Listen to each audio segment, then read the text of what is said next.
Oke, jumpa lagi dengan Miss Eva di sini ya sayang. Kita akan melanjutkan pelajaran kita yang kemarin.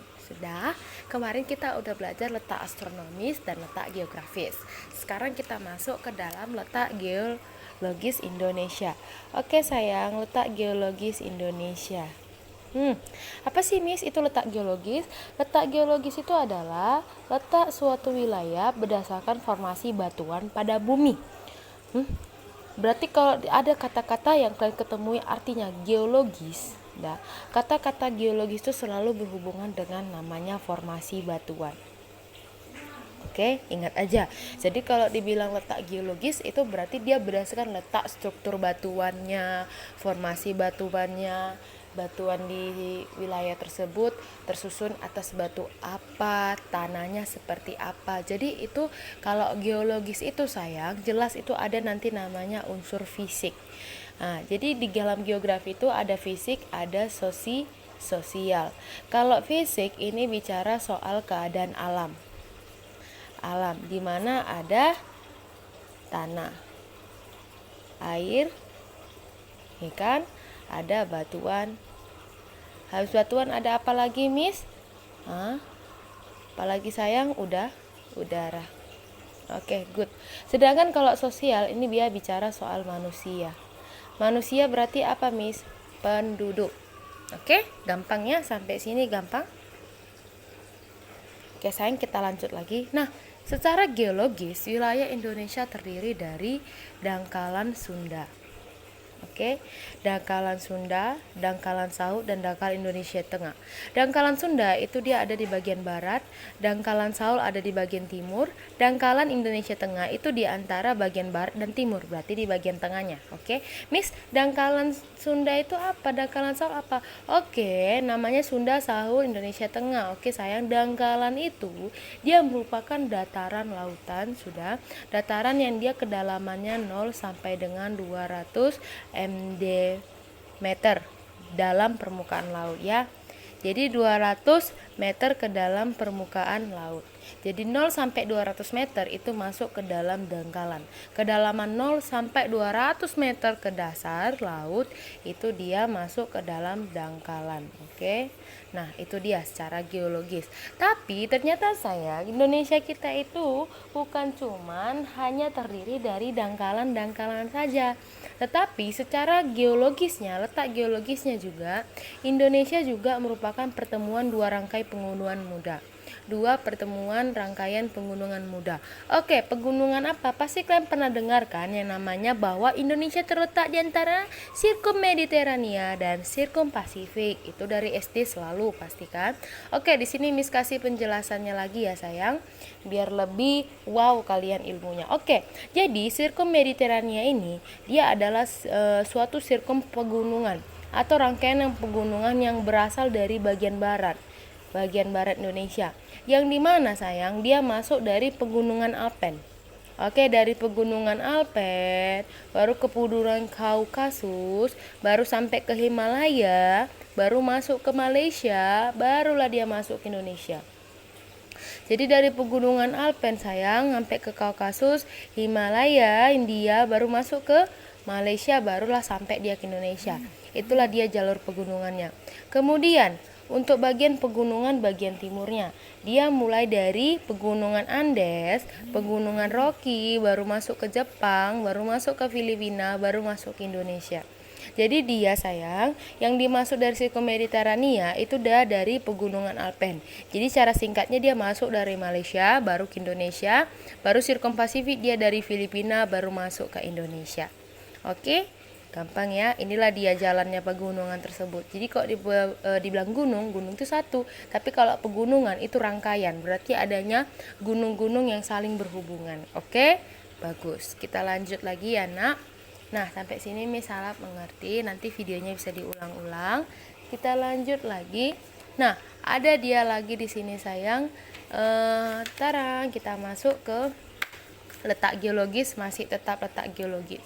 Letak geologis Indonesia. Akibat dari letak geologis Indonesia itu sering disebut sebagai Ring of Fire.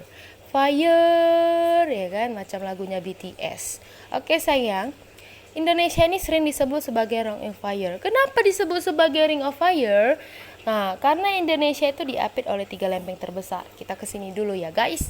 Nah, Indonesia diapit 3 lempeng terbesar. Pasti kalian ingat lempeng apa? Eurasia, Indo-Australia, dan lempeng Pasifik. Oke? Loh Miss, lempeng itu apa? Oke, Miss jelaskan di sini.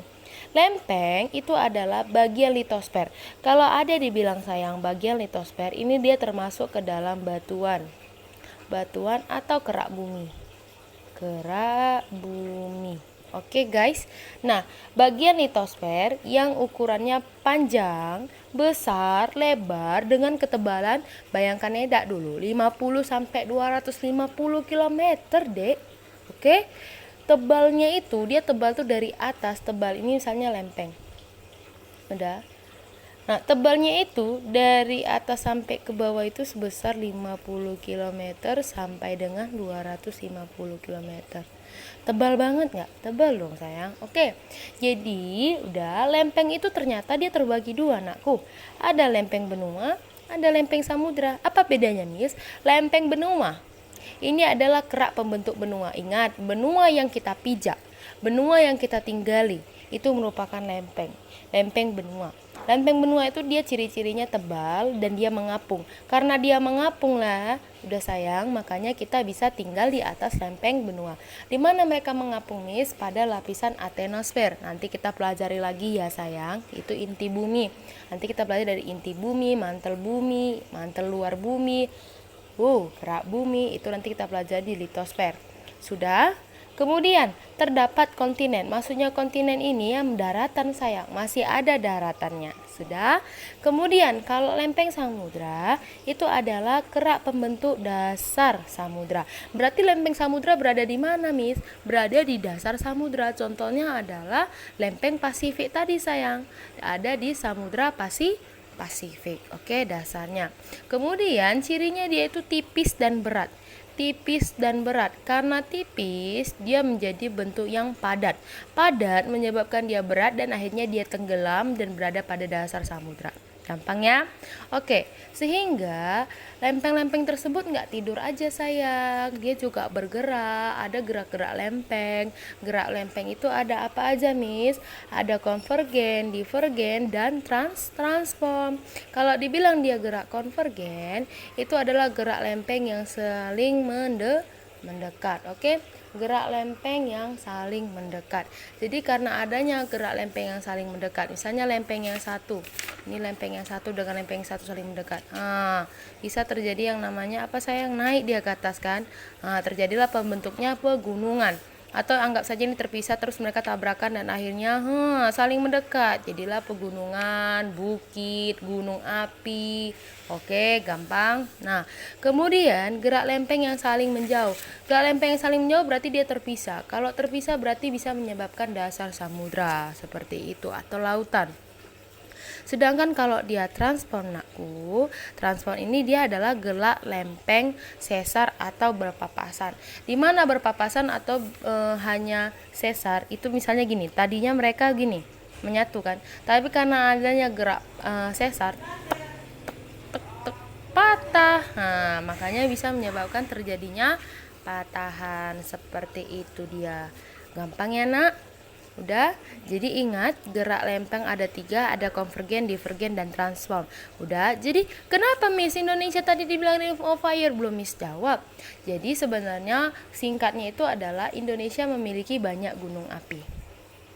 Oke, banyak gunung api. Nah, orang kan cuma tahu sampai situ aja, banyak gunung api. Tapi nggak tahu asal mulanya kenapa Indonesia banyak gunung api. Itu tadi sayang, karena adanya letak geologis Indonesia. Gampang? Oke, mari kita mulai ya. Adanya letak geologis Indonesia. Indonesia dilihat dia masuk ke dalam pertemuan 2 rangkaian pegunungan muda. Dari bagian barat adalah Sirkum Mediterania dan bagian timur Sirkum Pasifik. Kenapa Indonesia bisa memiliki Sirkum Mediterania dan Sirkum Pasifik? Karena Indonesia diapit oleh 3 lempeng terbesar, Eurasia, Indo-Australia, dan Pasifik. Udah, akibat dari diapit oleh ketiga lempeng tersebut, Indonesia mengalami 3 gerak lempeng. 3 gerak lempeng tersebut adalah konvergen yang mendekat, divergen saling menjauh, transform berpapasan, atau dia bisa membentuk gerak sesar yang akhirnya menjadi patahan. Seperti itu dia. Udah, akibat dari gerak tersebut akhirnya terciptalah banyak gunung api di wilayah-wilayah Indonesia. Banyaknya gunung api memberikan julukan kepada Indonesia sebagai Ring of Fire. Itulah dia. Oke. Hingga ada pengaruh dari letak geologis kita sayang. Pengaruh letak geologis Indonesia, udah. 1. Banyak terdapat gunung api. Jelas. Sudah tahu kan dasarnya tadi dari mana? Akibat dari diapit oleh 3 lempeng dan 3 lempeng tersebut mengalami pergerakan. Pergerakan tersebutlah yang membuat adanya pembentukan gunung api, dasar samudra, kemudian bukit barisan. Tahu bukit barisan yang ada di Parapat sana nak, bagian Toba? Ya, itu juga akibat dari gerak lempeng. Udah, ada danau, itu semua gara-gara ada aktivitas lempeng atau aktivitas dari dalam bumi, endogen. Kemudian, abu vulkanis yang meletus menyuburkan tanah. Ya, jelas. Abu vulkanis, banyak gunung api, berarti banyak terdapat abu vulkanis di tanah-tanah Indonesia yang mengakibatkan menyuburkan tanah. Makanya Indonesia itu dia mata pencariannya adalah agraris. Apa agrarismis? Agraris itu pertanian. Oke, gampang ya sayang. Udah, karena negara Indonesia atau negara-negara Asia Tenggara ataupun Asia, dia memiliki, udah sayang, banyak rangkaian gunung api sehingga tanahnya subur menyebabkan kita cocok untuk bagian pertanian. Kemudian sering terjadi gempa bumi. Nah, gimana nggak terjadi gempa bumi? Pada saat lempengnya bergeser cuman tek, udah goyang sayang. Ingat, lempeng itu dia sangat besar, luas. Bayangkan edak lah, lempeng benua. Ya benua Asia, itu lempeng benua Asia itu satu benua Asia itu lempeng sayang. Sudah. Oke, kemudian sering terjadi gempa bumi itu karena ada aktivitas pergerakan dari dasar bumi ataupun dasar laut bisa. Oke sayang, gerak gempa deh. Kemudian Indonesia kaya akan barang tambang, jelas. Banyaknya gunung api sudah itu bisa menghasilkan banyak barang tambang. Minyak bumi, gas alam, batu bara, timah, bauksit, logam dan lain-lain. Udah.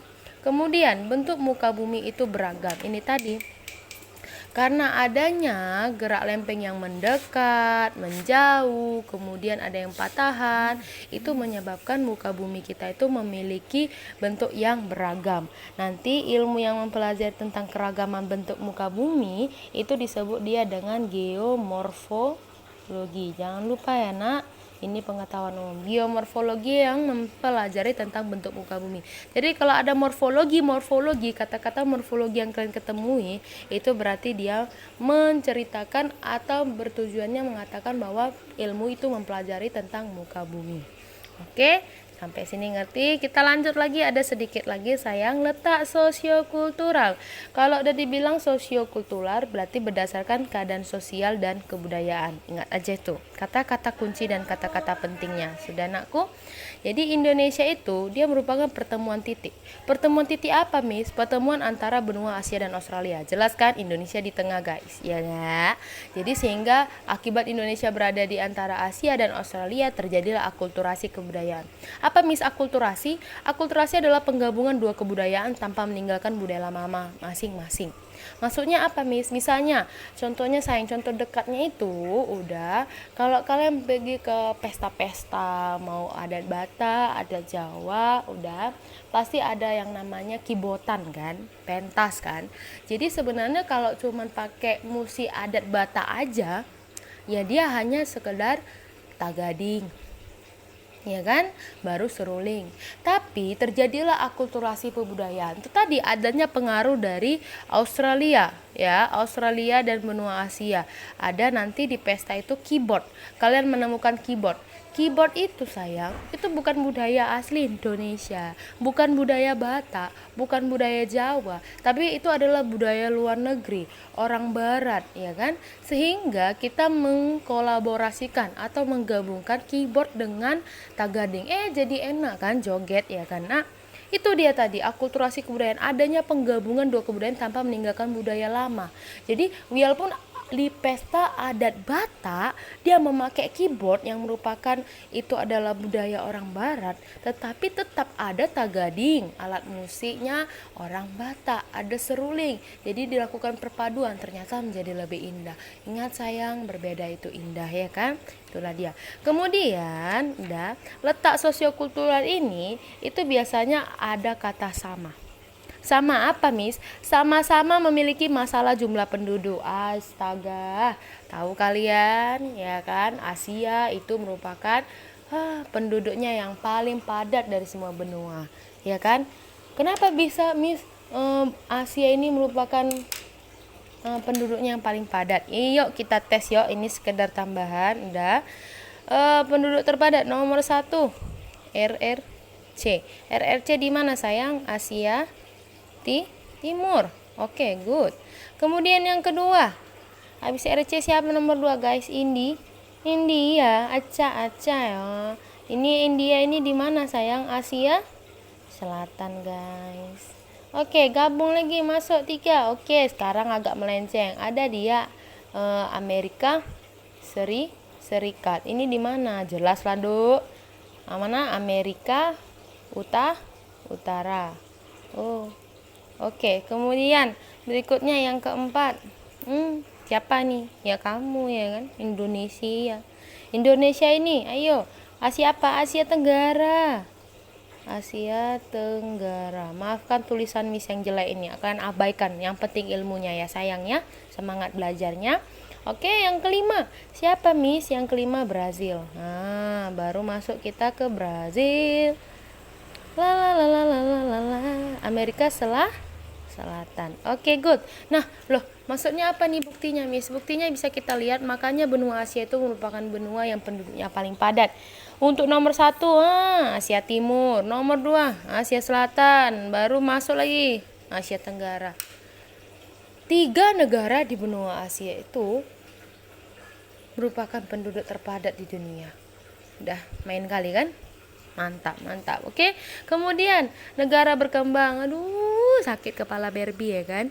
Apalagi jelas di negara-negara berkembang itu banyak memiliki kesamaan. Misalnya negara ASEAN, yang negara maju cuma 1, Singapura. Yang lainnya Laos, Kamboja, itu semua masih negara berkembang. Oke, kemudian agama itu dia kita memiliki kesamaan ya sayang, semua baik Hindu, Buddha, Nasrani, Muslim. Udah. Kemudian warna kulit ya, makanya ada ciri khas wanita Asiatis. Wanita Asia itu dia cantik-cantik, manis-manis ya kan, nggak bosan kita lihatnya, termasuk Miss juga ya kan, kalian juga sih, udah kalian juga manis, bahkan kalian lebih cantik daripada Miss. Oke, nggak apa-apa. Jadi warna kulit itu sayang, dia ada Kaukasoid, ada Negroid dan Mongoloid. Kaukasoid ini ras kulit putih. Negroid udah jelas, Michael Jackson kan putih, itu kan udah suntik putih, nah operasi. Jadi apa, Negroid ini dia adalah kulit hitam, bibir tebal, rambut keribu, udah lengkap lah semua. Tapi mereka memiliki suara yang bagus ya kan. Jadi setiap ini di bumi ini sayang ada kekurangan dan ada kelebihan masing-masing.